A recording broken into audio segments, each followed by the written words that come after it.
Okay, Bismillah ar-Rahman ar-Rahim, alhamdulillahi rabbil alameen, wa la aqibatu lil-muttaqeen, wa la udwana illa ala al-zalimin, wa salawatullahi wa salamuhu ala ashraf al-anbiya wal mursaleen, Sayyidina Muhammad wa ala alihi wa sahbihi ajma'in. Assalamu alaikum wa rahmatullahi wa barakatuh, everybody. Hope everyone is well. Bit cold at the moment, bit miserable and all the rest of it. Lockdown and all the rest of it, blah blah blah. And the whole situation with kids and schools and all the rest of it is a mess. Bas Allah al-Musta'an. It is what it is, right? Alhamdulillah ala kulli hal. Alright. Where are we at? We are going to be doing a couple of interesting pages, finishing off a few issues concerning the wajibat, right? The wajibat being the in sujood al-sahwi terms, the wajibat are seen a little bit differently, as you're about to see. Let me read to you the Arabic of today's text. Okay, Imam al-Hajjawi, the author, okay, of Zad al-Mustaqni', his own work, all right.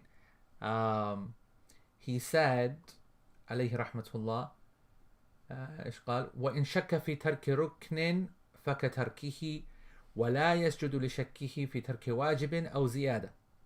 That's what we're doing today. ولا يسجد لشكه في ترك واجب أو زيادة. ولا سجود على مأموم إلا تبعا لإمامه. Okay? ولا سجود على مأموم إلا تبعا لإمامه. I think this is probably going to be more than enough for today. The translation of that, after we covered last week, so we are on, and I was late today, Sarah. Normally you would be late, but I was late today. It's all going on. We are on 387 of the commentary. Is my volume low? I don't think the volume is low. I think everything is quite, yeah. All right. So we are, where are we, man? Translation. Anyway. So we did last week, if one doubts that they have omitted a pillar, it is considered as if it has been definitely omitted. That's what we finished last week. We start, right, today with there is no prostration according to the Hanbali school. Sorry, 385. You're right, Zakaria. My apologies. There is no prostration required due to any doubt over whether he omitted an obligation. That's A, or B, added anything. Yani ziyada. Yani added anything to the prayer itself. Like an extra raka'ah, extra ruku', extra sajda. Okay? So according to the Hanabila, there is no prostration required if you doubt that you left an obligation or you doubt whether you added something to the prayer. The key word here is doubt. Obviously, if you know, then that's not the case. There is no prostration for the follower unless the imam does so. We're going to have a really, we're going to go into that in detail. That's what's going to make up today's lesson. It's not an easy issue actually, even for me. Long time I've not been comfortable with this scenario, and we'll have a little discussion about that. All right, so let's start with what Sheikh Uthaymeen then starts with at the top of 385, where he says that there is no, quoting Imam al-Hajjawi, there is no prostration required due to any doubt over whether he omitted an obligation. So Sheikh says, so for example, if he's not sure, like, did I pray the tashahhud or not? Okay, did I do it or not? بعد أن فارق محل, يعني, meaning that after that moment has gone. Okay, so we're talking about not during the moment. So for example, this would be like if you're standing in the third rak'ah, right, of dhuhr, and you're thinking, did I do tashahhud or not? Just like right now, yeah? Did I stand straight up after my 2 rak'ah? Or did I, after my 2 rak'ah, I did tashahhud, then I stood up. And I'm in my Fatiha and I'm reading and I'm not sure. And I'm thinking, did I do tashahhud or not? The Hanbali school say that there is no sajda because this is a doubt. All right? And they said, they said there's no sajda. This is a bit further down the page for those who are following the Arabic. Okay, al-qawl al-thani. because they said that لأنه شك في سبب وجوب السجود وهو ترك التشهد والأصل عدم وجود السبب فينتفي عنه وجوب السجود وهذا هو المذهب. يعني the Sheikh quotes the Hanabila, and there is difference of opinion even in the Hanbali school on this issue. Let me just make it clear, let alone the other schools. But basically he's saying that there's no reason to doubt the performance of the tashahhud. So we should assume that the tashahhud should have been done, because this is after the act. After the act, there's no reason for us to why would you consider that you left it out? You need definite. And so you can see where they're thinking. And you might say, well, hold on, why is this different to last week then? Why is this different to the concept of the pillars? And one of the explanations given by the Hanabila is that they differentiate between the wajibat and the arkan, because they consider that all the hadith that are talking about the shak concerning, not all, but they consider the obligatory nature of having to make a sajda for missing a rukn, because the hadith talk about the arkan with respect to the arkan only. Not it's not applicable to the doubt concerning the sujood. Because if you think about the hadith that we covered last week, the Prophet ﷺ said if he's not sure whether he prayed 3 or 4, so then he goes with the lesser. 3 or 4 what? Units. Units are arkan, it's like big things, right? So the Hanabila are like, listen, this is talking about the big things. It's not talking about minor individual matters inside, like a wajib, minor, okay, relatively minor. So it's not talking about like a wajib. And the hadith is talking about the big things, like the whole unit, like the rukn, the absolute fundamentals. So this is actually some of the reasoning why they kind of differentiated between it. The second position, or another position, because this obviously has two opinions, is that no, if you doubt that you missed the wajib, i.e. that tashahhud, whilst you're standing in that third rak'ah, okay, then the shak الشك في تركه كتركه, the doubt that you have missed out your wajib, your tashahhud, is like you left it out because you doubted it and you have to do the sajda sahud. Obviously you don't go back, we've already covered that, right? You're not going to go back and do it again, because we've said that once you've moved, when it comes to obligations, once you've moved from its area, once you've moved on from its area, then you don't go back. Yeah? Whereas for a rukn, everything gets stopped right there. You go straight back to the rukn. That's the big difference, of course. So if you have doubted that you've missed the wajib, then that's basically like you've missed it. You're not going to go back, but afterwards you're going to do the the sajda. The sajda, of course, when I say afterwards, I mean after the prayer, but I don't mean after the taslim. It's going to be before the taslim, because whenever we miss out as an obligation, we said, then it's before. Whenever we've got doubt, it's before. Whenever we add something to the prayer, it's after. Whenever we have thought about the situation and then we're pretty sure we're okay, tahari is after the prayer. 4 scenarios, remember. So that's the position. What's their evidence? Their evidence is the principle that al-asl adam al-fi'l, that the basic principle, yes, sujood qabli, the basic principle is that you didn't do the action.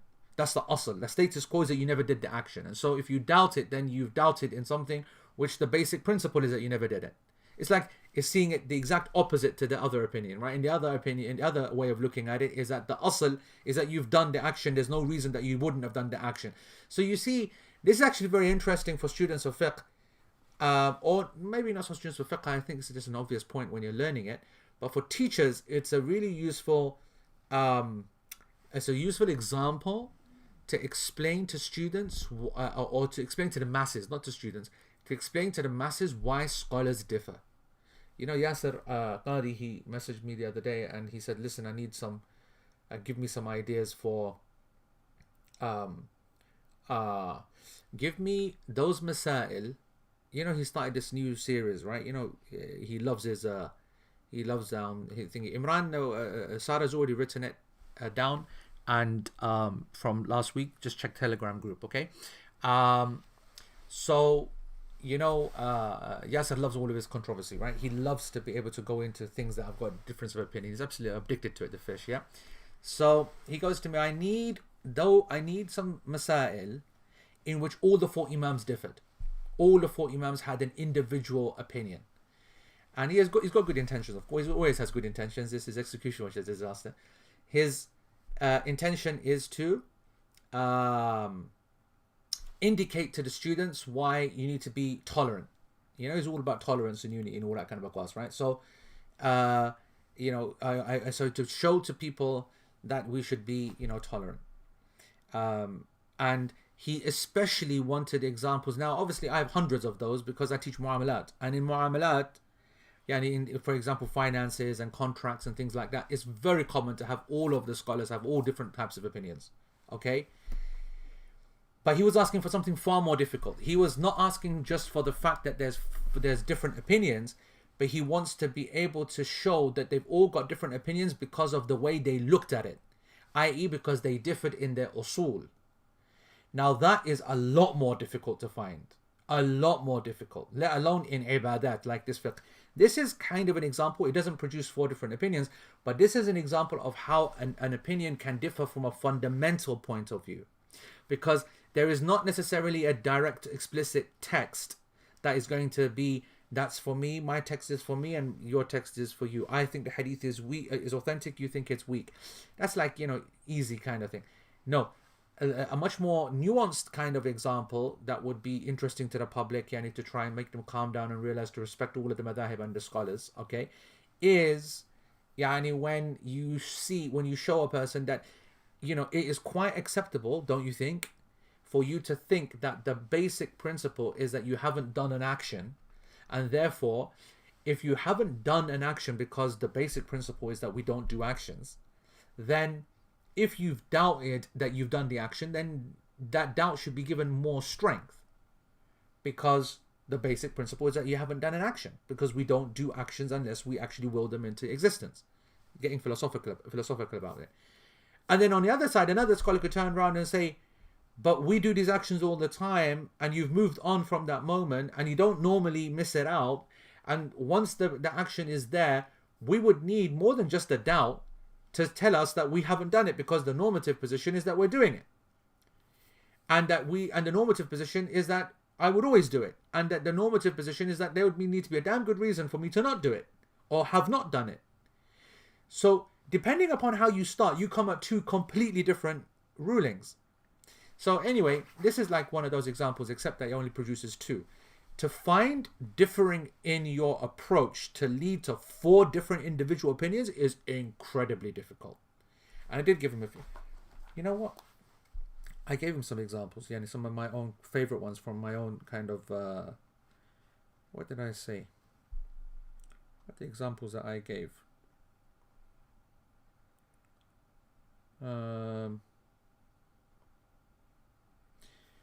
So, the positions of the hands in the prayer, okay? The movement of the finger in tashahhud. Although these are not great. There are four opinions. There are four opinion examples, but they're not the perfect golden example of four opinions with differing on usul. In some of these four positions of the imams, differing positions of the imams, the usul is pretty kind of maybe similar, but it's differing on hadith and availability of hadith and interpretation of hadith, which is of course a version of differing in usul, but not like the example I just gave, right? Which is a really good example. The movement of the finger in tashahhud, the minimum number of people required for a Jumu'ah, they all have four different positions. These were the ones I took off the top of my head. And if you go around and look at it more, in mu'amalat there's so many. Oh my God, in mu'amalat, but he wasn't interested in mu'amalat, because this is why he's a little rascal. Yeah, he wasn't interested in mu'amalat. He goes because people are bored with mu'amalat. They don't find it exciting and interesting because they don't understand it, right? So giving a really good kind of example comes across as highbrow, right? Like it's above the level. Honestly, man, missions, right? Anyway, so these are the two approaches. Now, Sheikh Uthaymeen, he says, he doesn't agree with either opinion. He's like, our opinion has already been established. We go by ghalib al-dhan. We don't believe in this concept of shak or X or Y or Z. It's enough for us to believe yani, with some level of probability, i.e. likely, alright? And I keep mentioning beyond reasonable doubt, but then Shazad Amin made beyond reasonable doubt like 95%. And I don't know what the evidence for that is. I don't think beyond reasonable doubt is 95%. But anyway, I thought it was between, 55, 60%, 70%, 80%. So, I don't know. But anyway, my point is that it's not 50-50. You're likely is what I want to basically say. Whatever you think is to be more likely is what you go with. But anyway, he still wants to make a comment on these two positions. He says that actually the correct approach is this latter one, which is that you say that that if you doubt in the actual action, the asl is that you've not done it. The asl is that you've not done it. So if you got doubt, then it should be taken seriously. Sheikh says that's the correct thinking. But that's not going to give the correct answer because doubt doesn't mean anything. You've got to have some kind of يعني غالب الظن. Okay? So that's why Sheikh at the bottom of the page says وَإِذَا خَضْنَا بِقَوْلِ الرَّاجِحِ. But if you take the more correct position, then, and that is to follow يعني what you think is likely, right? So if you فإذا غلب على ظنك أنك تشهدت فلا سجود عليك. So if you are pretty sure that you did do that tashahhud, okay, then you don't need to make a tashahhud. Okay? You don't need to make a tashahhud. And remember, this is after the place of the tashahhud, and it's only for an obligation, and it's your standing. Please. This is why I said this is quite confusing. All right. If this was a rukn, it would be a different matter. But because it's an obligation and you don't need to go back to it, that's the fundamental point. All right? You're not this is not taharri as such. Okay? This is not taharri, right? Because you don't need to make a big shout about whether to make a move or not, a fundamental move. So anyway, so the class position is this. I'm going to quote it. If you believe more so than not that you did do the tashahhud, the first tashahhud, whilst you're standing in the third rak'ah, yep, and you think, did I do it? No, I did do it. You don't have no sajda, you just move straight on. You've gone past it anyway. There's no sajda at the end of the prayer. Okay? And secondly, وَإِذَا غَلَبَ عَلَى ظَنِّكَ أَنَّكَ لَمْ تَتَشَهَّدْ. And if it's more likely to you that you didn't perform the tashahhud, then you will need to make a sujood. And the sujood here is going to be before the salam, because this is you doubting whether you missed an obligation. So you're assuming that, and you think that that's right, that you did miss this obligation, and so therefore when you miss an obligation, the sajda is before, because this is deficiency. Remember, every deficiency in the prayer, and the deficiency is only going to be in obligations. It can never be a deficiency in arkan, because as I said before, if you ever miss out a rukn, you have to go back and do it again anyway, which means that you end up adding some cumulative total of adding to the prayer. That's why always the sujood sahw is after the prayer, even though you miss out the rukn in principle. But then you go back to it and you do it, so that means you've done extra ups and downs and X's and Y's, so more to the prayer. Therefore, it's going to be at the end after the taslim. Okay, so every naqs is going to be beforehand. All right, I hope that makes sense. All right, I hope that makes sense. We can summarize it by saying that doubt is to like Animesa said nicely, actually, sorry doubt, you missed your boat. Yeah, and it's too late now. You have to be messing around with me. But if you're sure that you've missed something or you did something after the time has gone, there is no sujood for it. After the time, meaning that you've moved past that position. And of course, we're talking about obligations. Going back here now, Zakaria said a little while back that because you have, the madhab is because you have doubt on whether or not you missed a wajib, okay, you in essence have doubt in the condition that obligates the sujood, and since the asl of that condition is that it doesn't exist, then you don't do the sajda. Correct. That's the position of the Hanbali school. Our class position is that as long as you think it's more likely, then you do it. If you don't think it's more likely, then you've not missed it, you don't make the sajda. And that sajda is going to be before taslim. Alright? And I know that I said it, but I don't remember what I say at all until you remind me. So then I think, yeah, that sounds nice. Oh, that was me. Oh, that's mashallah. Right. So the second part is ziyada. at the top of 386. Yeah. So لو شك هل زاد في صلاته. All right. If he now has doubt whether he has increased in his prayer. If you are in doubt, then you need to consider it.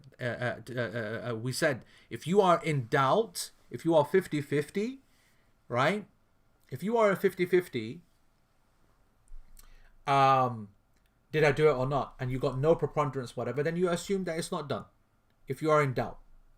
If you are, then you assume the ruling for doubt. That's what I mean.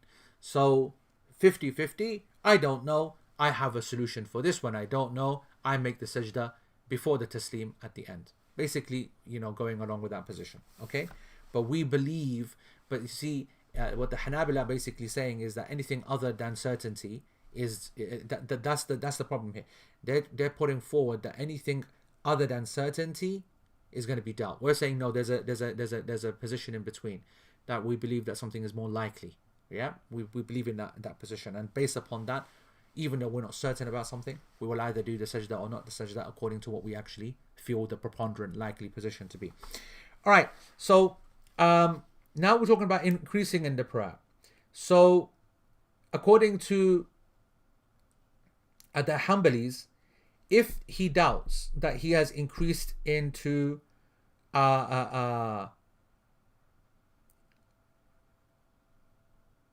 if he doubts that he's added to the prayer, there is no sajda.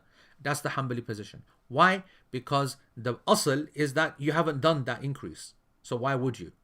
Right? The asl is that you haven't increased the prayer, and you're doubting whether you've increased the prayer, so ignore it. That's basically the Hanbali position. And this, of course, is now more than just obligations, right? This is to do now with everything in the prayer. Arkan, okay? Serious matters in the prayer.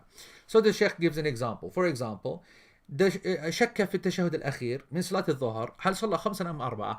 He's there sitting in the last unit of صلاة الظهر, in the fourth rak'ah, in the final tashahhud, about to call it a day, and suddenly says, have I prayed 4 or 5? Have I prayed 4 or 5?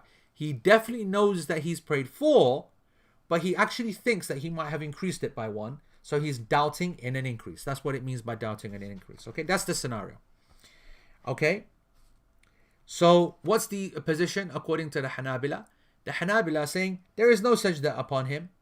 There is no sajda to do. لأن الركعة, okay, the unit that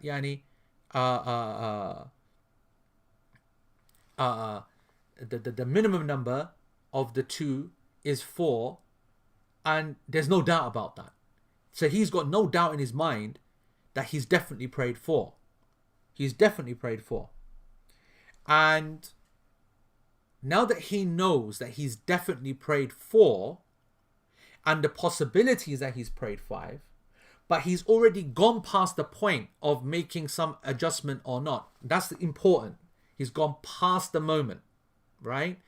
So if he was coming up from the third, and standing up and thinking, is this now my 4th or my 5th? That's something else. He's in the moment. But now he's actually finished the 4th, and he's doubting whether he's prayed 4 or 5. Now, I know this gets all a bit funky, yeah? So, So he's now, but he knows for a fact that he's actually prayed 4, and he's gone past the point of no return as such. And therefore, he should apply that principle that the basic asl, the status quo, is that he hasn't done another action. He hasn't increased it. That the basic status quo is the absence of an extra unit. That's what you should assume. So he assumes that, and therefore there is no sajda. That's the Hanbali position. That's why you don't make a sajda if you have a doubt about an increase, right? Unlike last week, which was you having a doubt of a decrease. Did I pray 3 or 4? And then you're having to make a decision, and normally going for the lesser one and then adding, and you're doing serious changes. And you're in the moment to sort it out. How are you going to sort out 4 or 5? When you're not even sure whether you've prayed 5. A different scenario. So this is a unique scenario. So it's a good example. Now, Sheikh then adds, so you discard your shak, you throw away your doubt, and you don't even make sajda. You say, listen, I don't know whether 4 or 5, who knows, but I've definitely prayed 4. That's the main thing. All right, so ignore this 5 behavior and just finish the prayer. No sajda. That's the Hanbali position. All right. Sheikh continues, فَإِن تَيَقَّنَ, but if it becomes absolutely certain that he prayed 5, so he's now sitting there in the 4 rak'ah, okay, in the 4th, and he's what he thinks is the 4th, and he now counts and he sees himself moving up and down, and he realizes the amount of times he got up after the first tashahhud, and he sees 3, and then he goes, oh my god, I have prayed 5. Yeah, I have prayed 5. So now he knows that he's prayed 5. Okay, right? Now he has to make sujood sahwi, and that's going to be after, okay, because he's added something to the prayer, and he knows that he's added to the prayer. But then in fairness, the Hanbali position is not talking about that, right? The Hanbali position said doubt, if he's got doubt about it. But here now, I'm just adding what Shaykh Uthaymeen's adding here is a point if you're certain, just to make it clear. If you are certain, then you do need to then make that sajda. So there's a number of scenarios that come out of this, okay? Another number of scenarios or examples that we can give. So for example, the first scenario is if a person, or a number of options. إذا شك في الزيادة, if a person is doubting whether he increased or not, then he realized that he did. So he thought about it. Have I done 4 or 5? Thinks, and he's like at the end of the 4th. That's the main point. So when Ibrahim says, what do you mean by past the moment? We're not, you see, because we've been using past the moment in the last couple of months, talking about the prayer zone after the prayer's finished and you've moved away. And, you know, there's a time and a physical dimension to that, 10-15 minutes, you know, out in a car park, in a car. You know, we've been speaking about that. All right. That's not what we're talking about here now. When we're talking about past the moment, okay, we're talking about in the prayer to make a difference about that point, to make an actual, to be able to fix it. So for example, past the moment, if you're about to miss your tashahhud, you're about to stand up, is, as I said to you, the class position is that if you are closer to sitting down than you are standing up, then you're still in the moment. But if you stood up and you're kind of, you know, then you've gone past the moment to fix the missing out of the first tashahhud. If you've stood up, you've gone past the moment. So likewise, if your person is sitting there, yani in the 4th rak'ah, thinking about prayed 4 and 5, what are you going to do? You've gone past any moments anyway. And anyway, you've believed that, you know that you've prayed 4 anyway. So what on earth's going on? So don't get too caught up in this point. Yeah, don't, because it's already confusing as it is, and I can see that you can make yourself even more confused by it, I think. All right. So what did I say? The first scenario is if you are doubtful that you increased in the prayer and then you realize that you have, then you must, it's obligatory for you to make the sajda, and that's going to be after the prayer for an increase in the prayer. Okay, after the salam, because of an increase in the prayer. The second scenario, إذا شك في الزيادة حال فعل الزيادة ثم تبين عدمها. Okay, so now a person, right, is doubting whether he has done more whilst in the act itself, okay, and then it becomes clear that he didn't. It becomes clear that he didn't increase that prayer or increase on the prayer. According to the madhab, because now there's certainty, he did a little bit of action of doubt.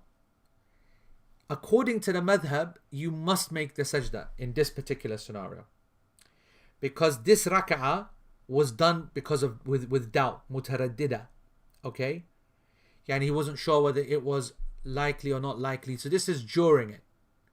So he was doing the 4th rak'ah, for example, not sure whether this is the 4th or the 5th. He's not sure. Then after he finishes, he realizes he is sure. We're going to make him do sajda. The Hanbali, the school is going to make him to do a sajda. Okay? And the class position, Shaykh Uthaymeen, is in line with that. Because once you're certain of something and you were uncertain before, this is tahari. And so we would also agree that you would make the sajda, and it would be after the salam though for us. Okay?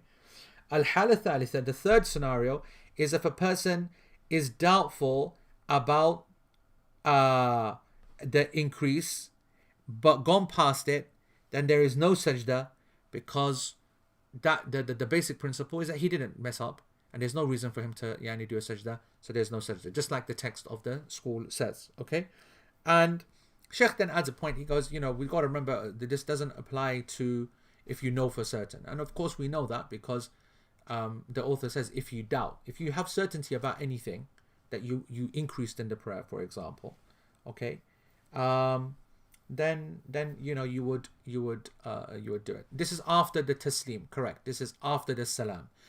Whenever there's an increase, it's after the salam. Whenever there's a decrease, it's before the salam. Okay. Sheikh also mentions the point. He goes, if a person doubts in an action that he's increased whilst he's doing it, that increase, but he's doubting it, okay, and then afterwards realizes that he didn't, okay, he must make the sujood sahu. He must make the sujood sahu because he did some part of the prayer with doubt. He did some part of the prayer with doubt, okay, and then he became clear. And we always said that whenever you got doubt and you become clear, tahari, then there's a sajda to be done. For us, again, this is after the taslim. After the taslim. Okay?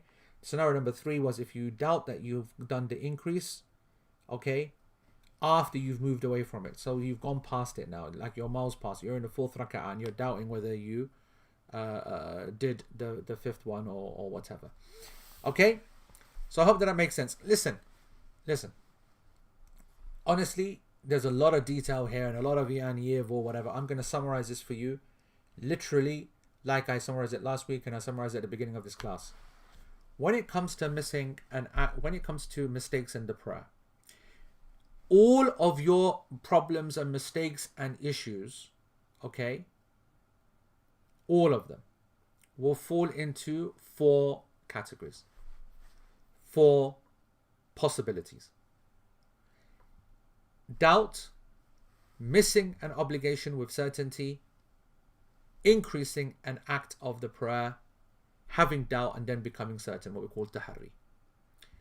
If you have missed an obligation in the prayer, you realize it that you've missed the position, you've missed it, and I mean for certain realized it, okay, you know that you didn't say Subhana Rabbil Azim or Subhana Rabbil A'la or do the tashahhud, and you've gone past that act already, moved on to the next position in the prayer, then you got to make a sajda, and that's going to be before the taslim. That's it. If you are certain, that is, if you are pretty sure that you did the same, you also will assume the same, and you'll assume that you've missed it, and you'll do the sajda before the taslim. If you have doubt about whether you missed it, then it's to be ignored. You do not because it's an obligation, it is not fundamentally changing the prayer. The basic principle is that one does not need to as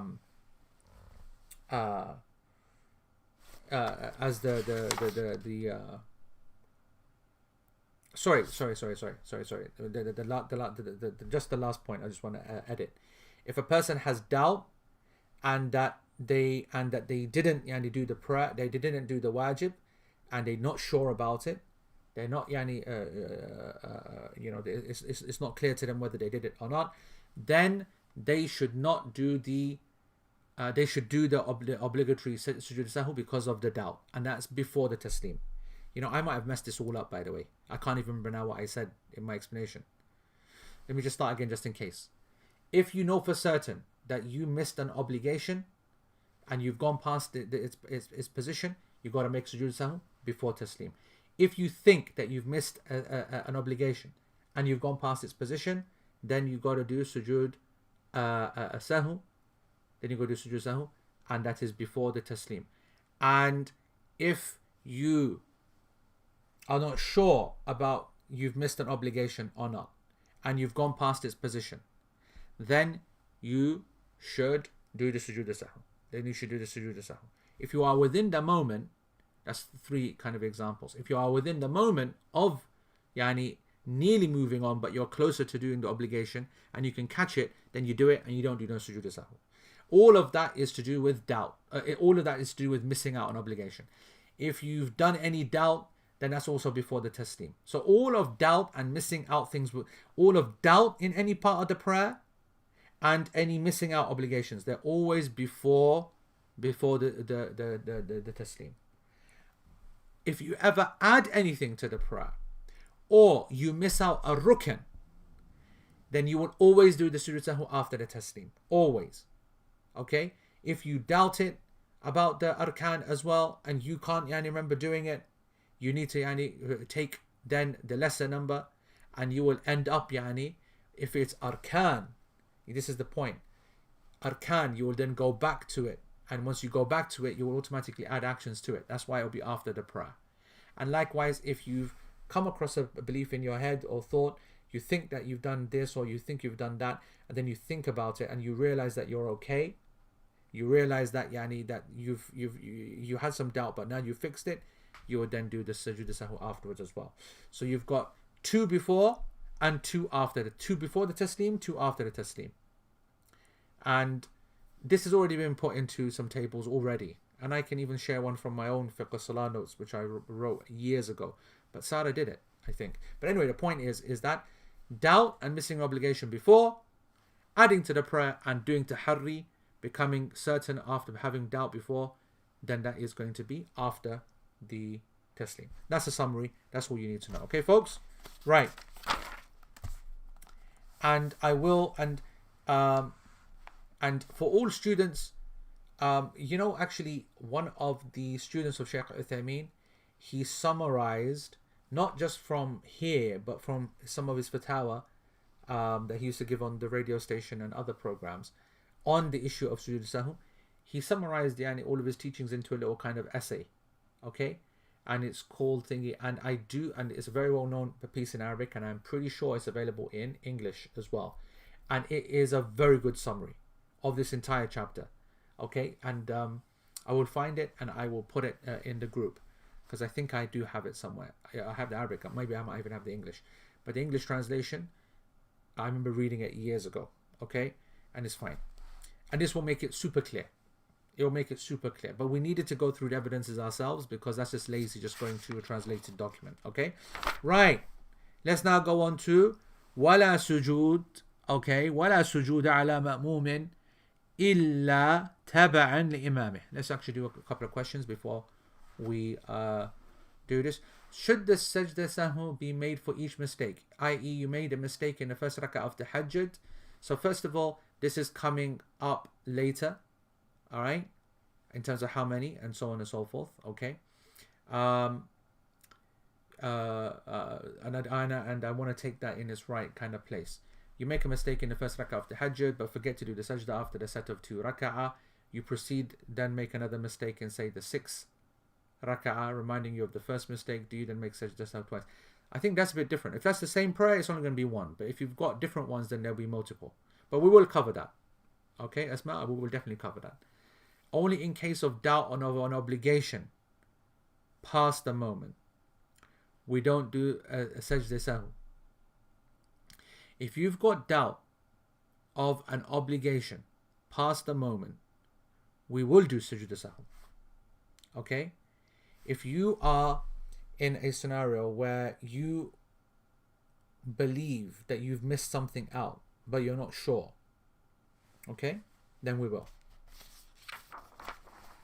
My head is spinning, by the way. So I hope that I've got that right, and I haven't contradicted myself of something what I've already said before. But those who are writing notes will be able to see that, because I'm not being able to speak at all. All right. But that's my position. Right, where are we now? Let's look at Sarah's summary.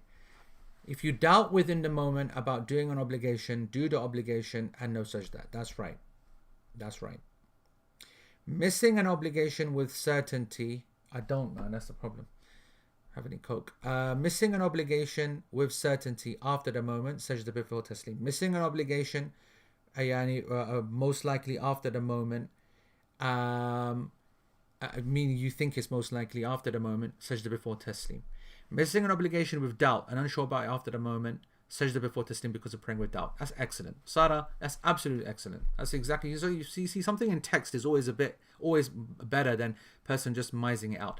If you add it to the prayer, sajda after taslim. If you miss a rukn, you go back to the rukn sajda after the taslim. If you're unsure and you make taharri, again, taharri is you're not sure, then you sit, you count, you go, oh, I'm alright. Then sajda after the taslim. That sajda is almost like to say, I let myself down a little bit, I need to be better. That is the perfect summary. What Sarah has just done here is the perfect summary. End of Bismillah, mashallah, tabarak ar-Rahman. I always said that the Egyptians, they do have a use. They take time to come through. It takes us a little bit of a while, for us to realize them, but they do have a value. It's not very much, but it's something. And in a world of nothing, something is a lot. Something is a lot. Dahil Masr. Right. There is no prostration for the follower unless the Imam does so. Okay? Unless the Imam does so. This is really interesting. A lot of it is quite easy. Right? But then it gets a bit complicated.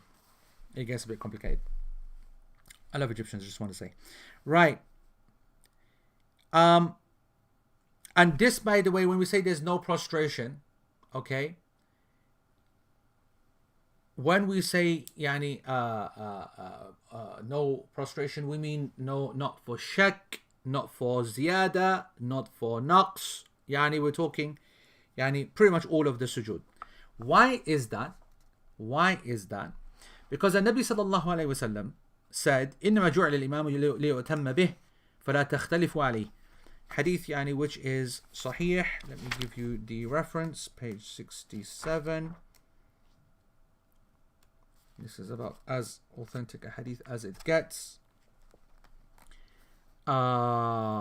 Hadith. أمنوا.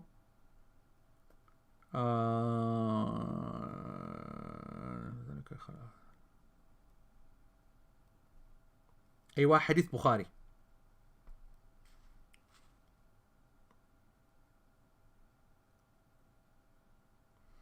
Yeah, hadith Bukhari, hadith number 780. Okay, right. So the translation of the hadith is that indeed the Imam has been placed to be followed. The Imam has been placed in front of you, or has been made to be followed, or has been placed in front of you to be followed. So do not differ from him. Don't go off on your own little thing. Okay? Obviously, we talked about the exceptions to that earlier on. In those scenarios where there's absolute certainty that he messed up the prayer. That was a couple of months ago, but don't bring that into it. Okay? But that's because that's an obligatory nature of absolute certainty from the whole crowd. It's not you just making your own judgment call. This is the whole audience, the whole ma'mum, the whole musallin, absolute certain, and he's messed up, and then of course then you go and you separate. But that's like a very rare scenario. Remember, let me also emphasize that even if a person believed that but wasn't sure, right, wasn't sure about it, then he'd be okay to carry on, right? To obligate a person to separate from their prayer requires a big shout, and that shout is not something which is easy to justify. Okay? Anyway, now sujood as-sahw is something which is wajib. It's not a rukn of the prayer. It's a wajib in itself. And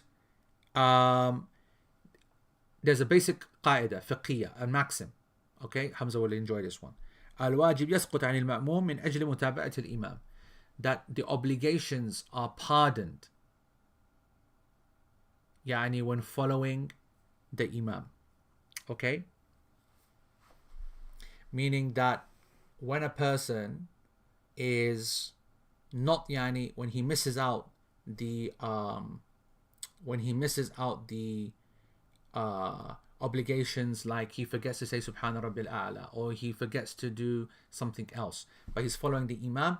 When I teach fiqh salah and put it in a much more kind of friendlier way, the imam and the barakah of being in a jama'ah is more than just a reward. He soaks up all your mistakes. He picks it all up. And everything that you forget, poor quality salah, just poor spirituality, poor khushu, you still get the reward of the jama'ah. And then from a legal point of view as well, if you mess up inside the prayer, then he's going to soak that up as well. So if you don't say certain things, and also it's not just so neat and convenient as saying it's just the obligations. Sometimes the odd rukn as well, right? Like in exceptional circumstances, like we know that if you catch the imam in ruku', you haven't, for example, said any of this obligatory Subhana Rabbil Azeems with the imam, and you've still got the ruku'. Even more than that, the Takbiratul Ihram with the imam you didn't even get. Even more than that, you didn't even recite Surah Al-Fatiha, which is like from the most emphasized arkan in the prayer. And I want you to know, I want you to feel that when you're praying behind an imam, one of the great reasons to pray behind the imam, they got your back big time, big time. They're covering lots and lots of different scenarios for you. All right, but there are limits, and that's what we need to try and oh,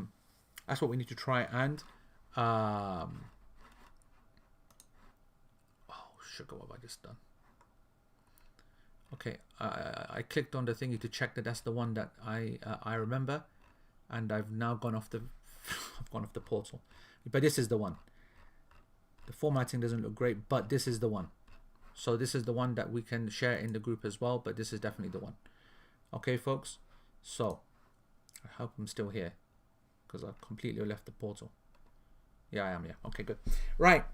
So for example, if the imam, so there's going to be lots of kind of examples of this. Let's go through all different examples and look at all the kind of, scenarios and the outcomes. So for example, if the imam stands up after 2 rak'ah and forgets the first tashahhud, which is an obligation, you've still got to do it, right? He forgot, but you didn't. So even while he was standing up, you didn't know what was going on. Or he stood up, rather. He's saying, Allahu Akbar, and you're still like in sajda, for example. And you're thinking that he's sitting down, right? You're not meant to be rushing around, are you? So you're taking your time nice and slow, and you're getting up. And when you're getting up, you actually look and you realize that Imam's standing up and he's actually even started reciting. You're still sitting there. In fact, you're still in sajda. How about that? You got plenty of time to sit there and do your obligatory tashahhud, correct? However, you don't. Consensus on that. You get up and you follow the imam. Tashahhud is gone. And the tashahhud going is no small matter. But it's gone and it's pardoned because the imam is being followed. The imam soaks up this reality. That's the first example. Second example. لو دخل المأموم مع الإمام. So you're praying a 4 rak'ah prayer, dhuhr, and you enter into the second rak'ah with the imam. Okay? Meaning you start from this position. Okay? You start, you're late. That's what I mean. So your first rak'ah is the second rak'ah of the imam and the congregation. They're in the second rak'ah, which is your first rak'ah. Okay? Alright.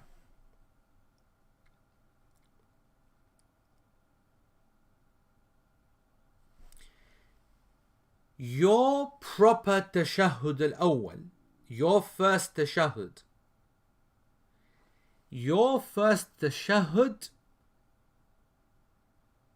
legal proper tashahhud needs to come after 2 rak'ah, because this is your first rak'ah. However, the imam is going to sit down in a minute because he's praying his second rak'ah, and you end up doing your tashahhud with him.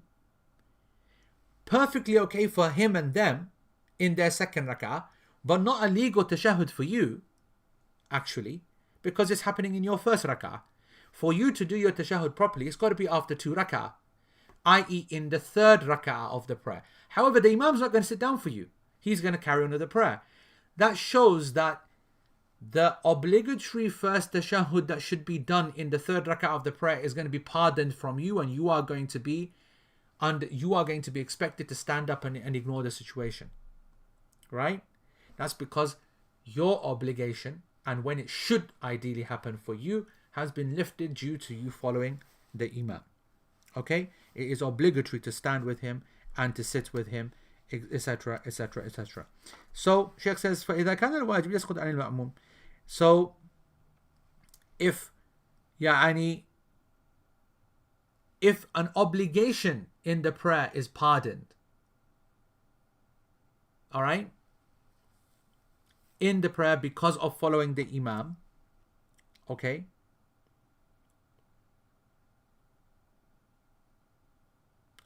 sujood sahwi itself is also obligatory.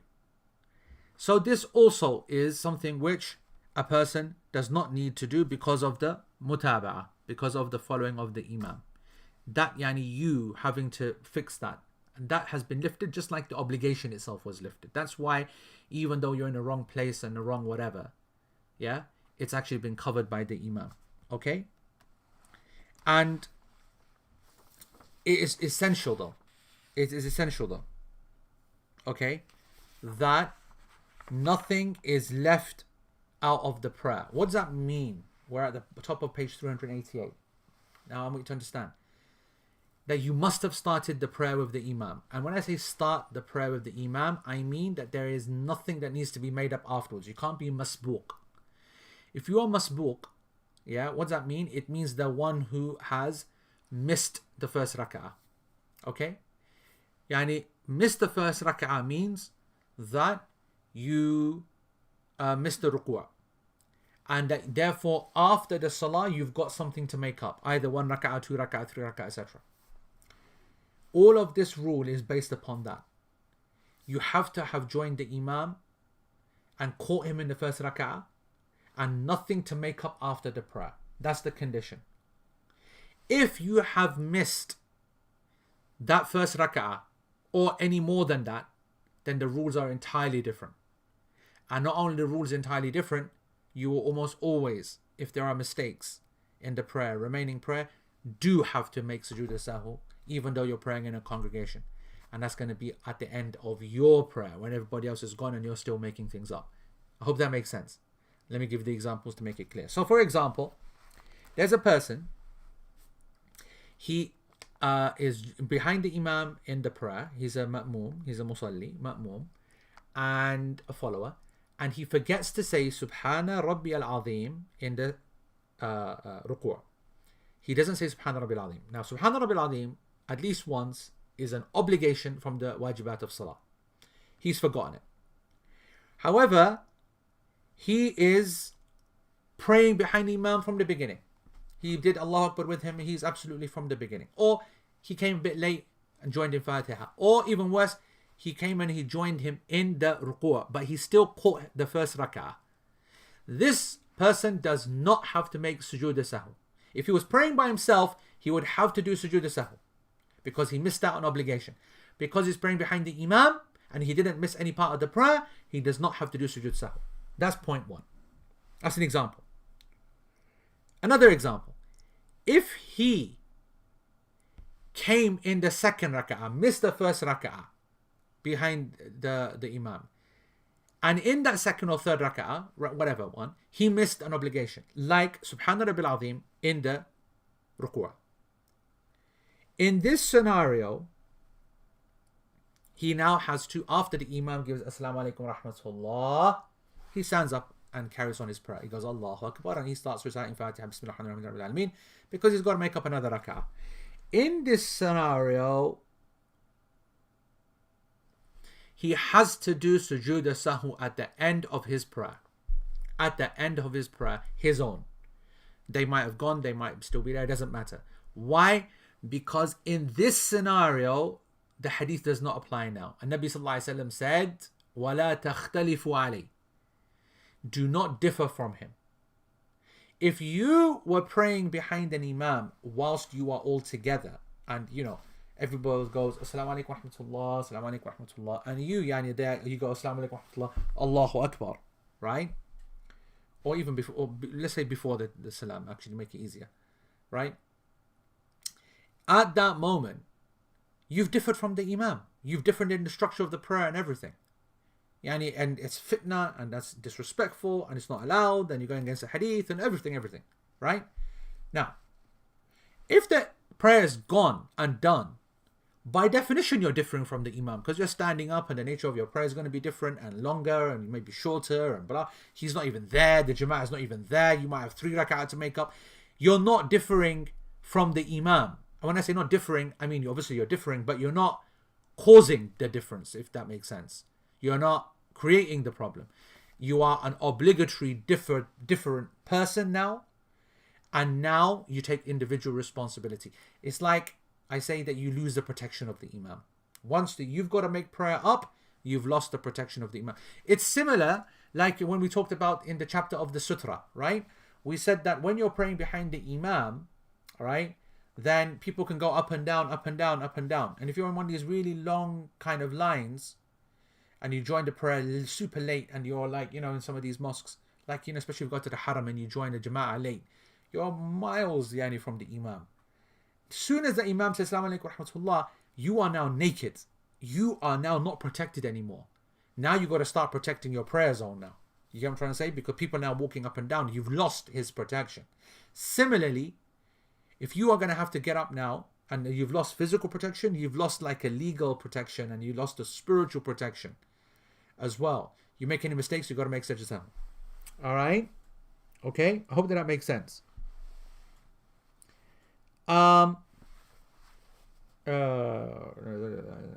Okay, yeah.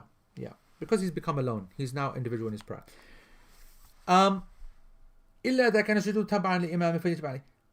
So, now, also likewise, the statement says there is no prostration for the follower unless the imam does so. And what that means, unless the imam does so, it means that even if he didn't make the mistake himself, right, then he needs to do it.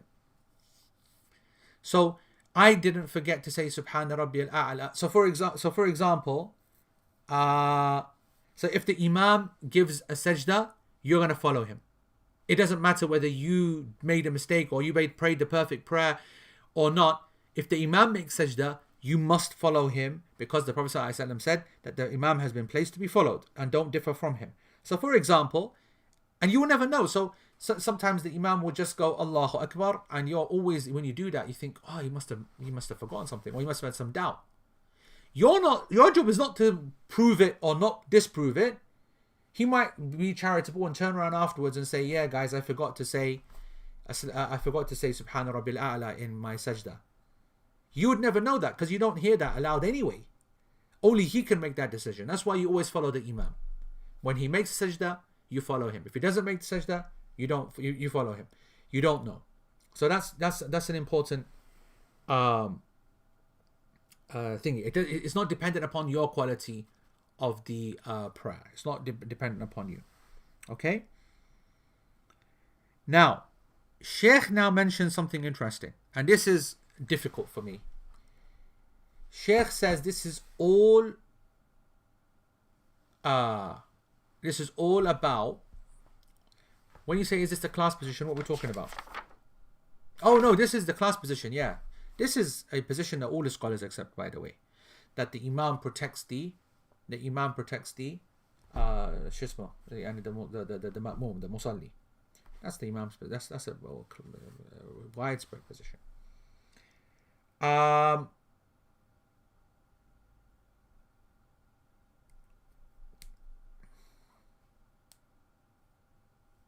Yeah. I was just dreaming about something. Now, Sheikh now says, however, all of this. Let me just, before I move on to this position, before I get into something which is really complicated. Do I want to get into this? You know what? I think it makes sense that we pause here and we do questions. Yeah, I like that. Because I can also get, maybe write some stuff out for this. If someone can remind me on like Tuesday to, get some resource.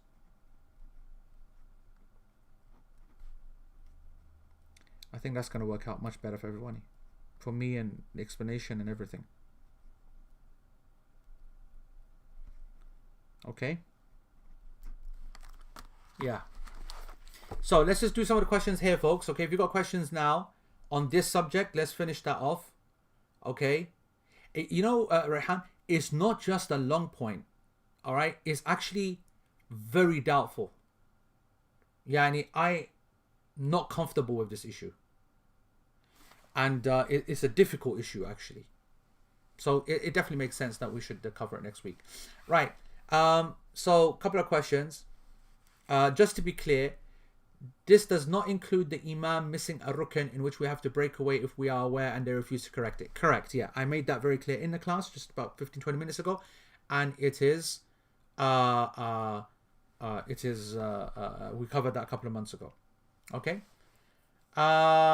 If there are two situations in your salah for which one requires sajda before taslim, another one requires sajda after taslim, which one should we do when he is praying by himself? After, well, in this scenario, okay, in this particular scenario, do it after, okay, because that's going to cover the safer position to do it after.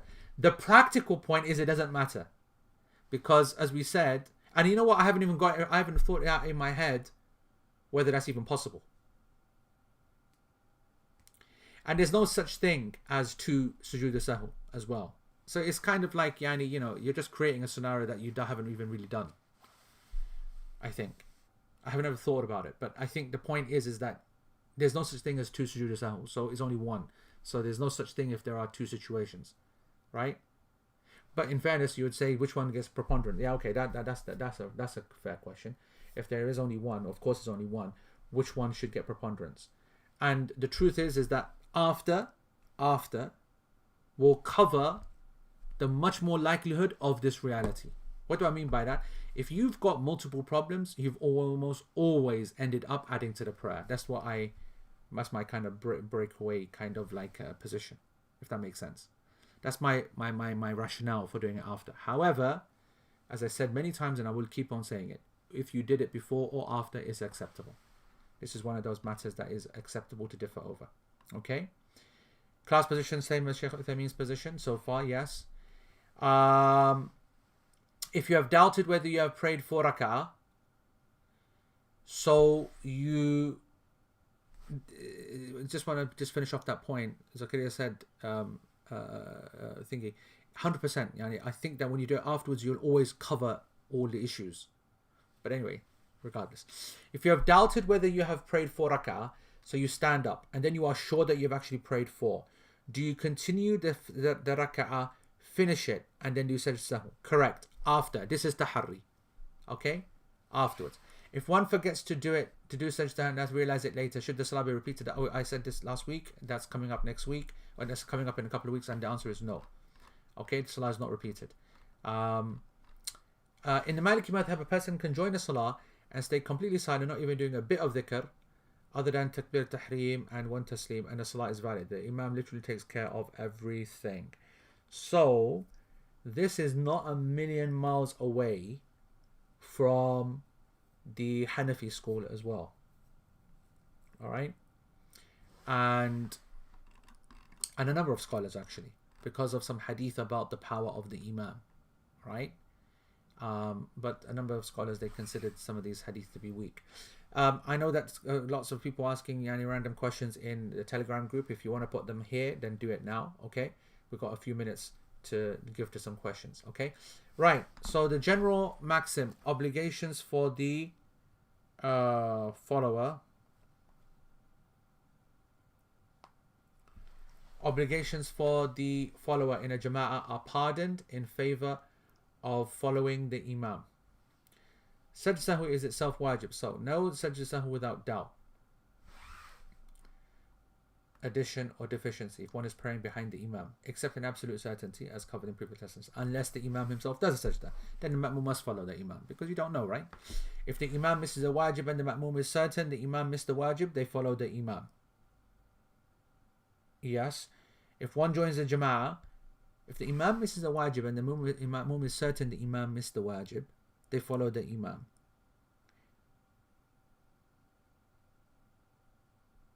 I don't understand the relevance of that point. Even if you're not certain, you're going to follow the imam. No? What am I missing? If one joins the jama'ah, they follow the imam wherever he is in the prayer rather than following the chronological order of one's prayer. Yep, that's right. But it is imperative that nothing is missed out from one's prayer, i.e. ensuring making up all the pillars and obligations of the prayer. As soon as one is continuing their prayer after the imam ends the jama'ah, one is totally responsible for the individual part of their prayer. But so let me just clarify. Okay, Sarah, you've said that, and if you look at the way that your text is written, one is totally responsible for the individual part of their prayer. You're kind of indicating that only mistakes made in that individual part, and that's not the case. So if you made mistakes in the prayer portion of the Imam, when the Imam was with you, let's say that you prayed 3 rak'ah with the Imam and you got to make up 1 rak'ah, and you made the mistakes in the 3 rak'ahs with the Imams, and you did your own rak'ah perfectly, you will still do the sujood sahu, because you lost the protection for those mistakes in the prayer. It's not about when the mistakes happened. If you are making salah up afterwards, you are on your own for all the mistakes made in the prayer. Does that make sense? Okay? Alright? Alright. Maysara says, my sister went food shopping and only noticed at home that the cashier didn't scan an item, ergo the item isn't paid for. What would be the correct action in this case? The shop she went to is another city, and it will be an inconvenience to go back again because the item in question is of the perishable sort. So in this scenario, one is to contact the call an office, and they should ask to speak to someone of authority that can make a decision about this issue. They should explain it. They should say, I'm so and so, this is what I've done, and I'm a different city and I've used it, and it's something which is it's perishable, and I want to know that I can't go back to that city. Can I make a payment into a direct account of some sort? Now, you have to do that part, and it can't be to some jamjaya and some spoon. It's got to be to someone who's got the authority to make that decision. Because I can tell you now, if I'm there in that flipping shop and I picked it up, I'm gonna say, "Oh, don't worry about it," and put the phone down. I don't have the authority to do that. All right, but I know that's what I'm gonna do. Now, I know I'm not even gonna get in trouble for that. Okay, because I know that's what my manager would do, but that's what it is. Now, I just want you to know that they factor in their budgets for this happening, and they're almost definitely going to let you off. But you need to put your effort in to say, can I just make a payment? And let them say, no, it's okay, don't worry, thank you for being honest, and all the rest of it. You got to go through the process. Okay? What if your waswas turns you into a regular sajda sahwu doer to the point it's almost becoming of your prayer? How do you deal with this? You deal with this with the same way of waswas. There's no difference. This is all a disease. This is all a major, major problem. And everything that we've said before about dealing with the waswas is how you've got to deal with it. Obviously, I don't know how much I covered or not, but it's got to be, we've spoken about that a lot. Someone's going to have to show the references. Have I done a review of the Oxford vaccine? No, because anyone who's been following, this year and me and COVID and all the different things that have popped up, whether it was right at the beginning of the Espran LP, we were justifying and explaining to people the sunnah of how to sneeze and how to social distance from the sunnah. Remember that. That's when people weren't even taking COVID seriously, right? Then of course COVID and about making sure that we've got our wills, and then it goes to funerals and everything. So everything is based upon its right time. So anyone's been following the latest part, which is vaccines, you'll know that I'm really upset with AstraZeneca and Oxford University. Not least for the fact that I've got money in that company and they've been so rubbish. So rubbish. Like so poor quality. You know when you see someone who don't know what they're doing. AstraZeneca, I'm not saying that they know what they're doing, but they're not experts in the vaccine game. You know the people who are in the vaccine game, they know the game. The clinical trials are so poor. Anyway, I don't want to make a long story. I don't want to bore people. But my point is that no, I can't do a review of the Oxford vaccine because they haven't released the full data, which I like, by the way, because they should release the full data to the regulatory agencies and individual bodies first before anybody else. Okay?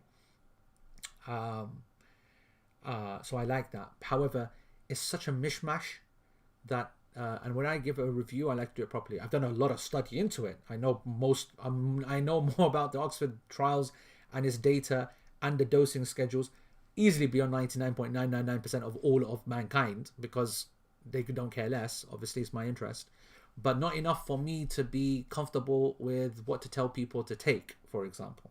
And that's going to take a couple of weeks. As for the basic stuff, then I've done my review of that. Its efficacy is good enough to take. It's better taking it than not taking it for the majority of the vulnerable people, certainly. And it's pure. That's the beautiful point. It's a nice surprise from a complete omnishambles of a company, because their vaccine is cultured in a cell culture that has needs genetic needs a medium which is human based or animal based. It's not completely synthetic like mRNA vaccines, and so therefore, we were easy to be able to say they're pure. This one, I had doubts all the way. Although you might remember the lecture that I gave 1 month ago today, or 1 month and a bit ago, it was an LP special. No, we did it on the Thursday. In that lecture, you would remember that I said that, there's a chance that they're going to have gelatine in it, but they'll be stupid to do it. And there was a lot of pressure against them to do it, not to do it. So I think they changed it. Anyway, it's pure. It's halal. It's good to take. No problem, inshallah, is a summary. I've just written a little summary on Facebook. Right.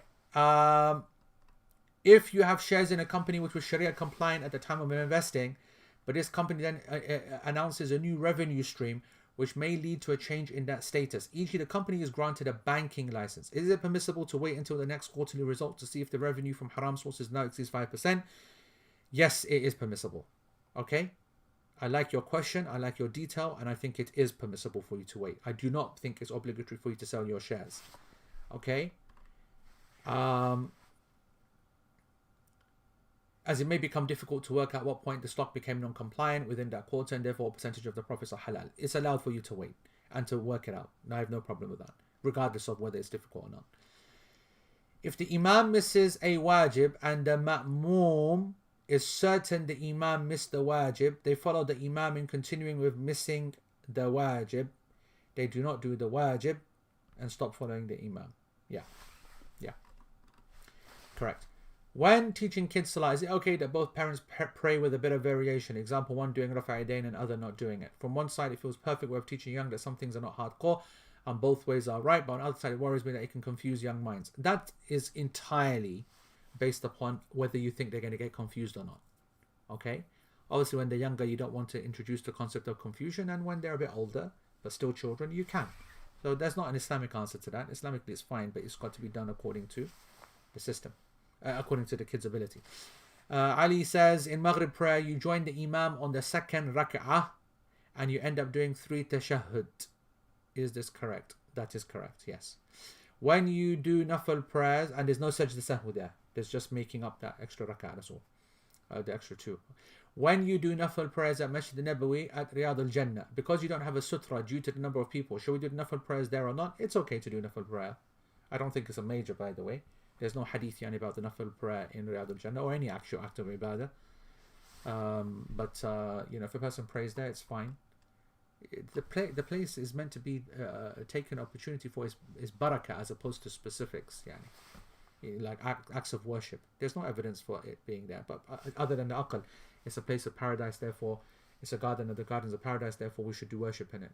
It's fair enough, but it's not something which is it's not a necessity. In the Isha prayer, and frankly, you trying to do nafil there causes a lot of problems. It really does cause a problem because people are walking around in front of you and you have to keep putting your hand up and this and that, whatever. In the Isha prayer, if you join the Imam late, okay, I'm only going to do another 4 or 5 minutes. Okay, if you join the Imam late and at the end of the prayer, the Imam does sadda sahu. Okay, the Imam does sajda sahu, you follow him. Then you get up and make your prayer. That's what we're going to cover next week, okay? Ali, how long before Dhuhr can you pray Salat al-Dhuhr? So right up until Dhuhr, because Dhuhr, right? Sorry. If you're talking about your phone when your app says Dhuhr, then obviously you need to be doing it 20 minutes before that. Because Zawal, which is the haram part of the day, which is what's going to establish the start time of Dhuhr, takes about 15-20 minutes. So if you've got a start time on an app or a calendar, you should always look to do 20 minutes, half an hour beforehand. That's the limit, okay? Go back to the prayer times. We've done a lot of that in detail. Anush is LP special session request after the Sajda Sahwu section is finished. Maybe post-COVID Muslim community issues or masjid issues or fireside chat. Maybe we can do that, yeah. I have no problem with that, inshallah. Question, sorry if this has been covered before. Ruling on having dolls, young children. All of it's covered before. Behave yourself, Sarah, okay? It's in the notes. No problem, no problem, and no problem, inshallah, with all of those answers. Details are in the notes. Can you please clarify what you mean by before taslim, after at-tahiyat, and after taslim, after Salatu Ibrahimiyya? No. I explained this last week. Before taslim means before you say Assalamu alaikum wa rahmatullah. So after you've finished everything that you want to say in your prayer, all of your Allahumma salli ala Muhammad, all of your dua, whatever your dua you say, just before you're about to say and finish the prayer, Assalamu alaikum wa rahmatullah, just before then, you go into 2 sajda. That's what it means to do the sujood as-sahwi before taslim. After taslim is exactly the same thing. You've reached the absolute end of the prayer, finished everything, and then you finish it. You say Assalamu alaikum wa rahmatullah as if you're about to walk off. And then, after 1 taslim, you do 2 sajda. Okay? Alright. From a Islamic perspective, can it be said due to what is happening to the Muslims in China, it is an action of reward for not investing into Chinese companies who have links with the Chinese government? Yes, I believe it is rewarded if a person believes that they are trying to punish Chinese businesses or the government or the state by reduction of taxes or whatever, and they want a reward for it, to do it for the sake of Allah subhanahu wa ta'ala, to show solidarity. I think they'll get rewarded for it. Is it an actual effective thing to do? Is it true? Does it work? That's something else. That's a political question. It's something of doubt. That's something which we don't know. But would a person get rewarded for that? In my opinion, I think they would do. Has there been fatwa on working in animation? I think I did. I think that I did in the section. It's a very detailed issue. Maybe even also on Faith IQ. Myself, I think I've covered it in Faith IQ as well. Maybe. If I haven't, Sheikh Walid did. Yeah. If one uses a brush for the hair... Okay, no more questions, folks, okay? If one uses a brush for the hair that has hair from a wild pig, is it allowed to be used? This was not mentioned in the class of tanning. I mean, it's obviously best to avoid it because the majority of scholars do not consider the pig to be able to be tanned. However, I think it's flexible. If it's been absolutely tanned, or it's now gone to a whole different level of a different subject, a different substance, and one cannot determine its nature, then we can do it. We can use it, but it's best to avoid it. Okay. What if one of your students decide to do the wudu on the Riyadh al-Jannah on your watch? They get a slap like that guy who did that got. Okay. Close family member always paints humans and animals. Yeah, it's not good, man. It's just risky, that is, isn't it? Okay, it's just risky. I don't want to say it is haram. Okay, I'm of the more liberal opinion. I've covered this in so much detail, man. Okay, painting humans, this, that, etc., etc. And I don't think it's haram, but I'm in the absolute minority. Okay, absolute minority. I wish I knew what Bob Ross is, but I have no idea. No, Umar Ibrahim, I wish that he wouldn't do a session because he's done maybe 7 sessions on that. All right, how can you show how exactly to do sajda after taslim? Zara, what's going on, bro? How many times have we done this, man? Right. اللهم صل على محمد وعلى ال محمد كما صليت على ابراهيم وعلى ال ابراهيم انك حميد مجيد اللهم بارك على محمد ربي اغفر وارحم اللهم انا اعوذ بك من عذاب القبر وعذاب جهنم وعذاب الشك. Okay, done. السلام عليكم ورحمة الله. الله أكبر. سبحان ربي الأعلى سبحان ربي الأعلى سبحان ربي الأعلى. الله أكبر. ربي اغفر لي ربي اغفر لي. الله أكبر. سبحان ربي الأعلى سبحان ربي الأعلى سبحان ربي الأعلى. الله أكبر. Assalamu alaikum wa rahmatullah. Assalamu alaikum wa rahmatullah. That's after taslim. Okay? That's after taslim. As for Rabbi Aghfirli, that's a difference of the opinion, of the difference between the scholars. Some said that everything that happens in sajda should happen here. I like to say it all the time in between the sajda. If a person didn't though, it's not a problem. It's sunnah anyway, of course. Alright? Okay, folks. That is it. We are done. Jazakumullah khair. Bob Ross is an amazing nature painter, apparently. Take care, folks. سبحانك اللهم وبحمدك أشهد أن لا إله إلا أنت وأستغفرك اللهم وأتوب إليك. To the greatest picture in history. Wassalamu alaikum wa rahmatullahi wa barakatuh. Allah.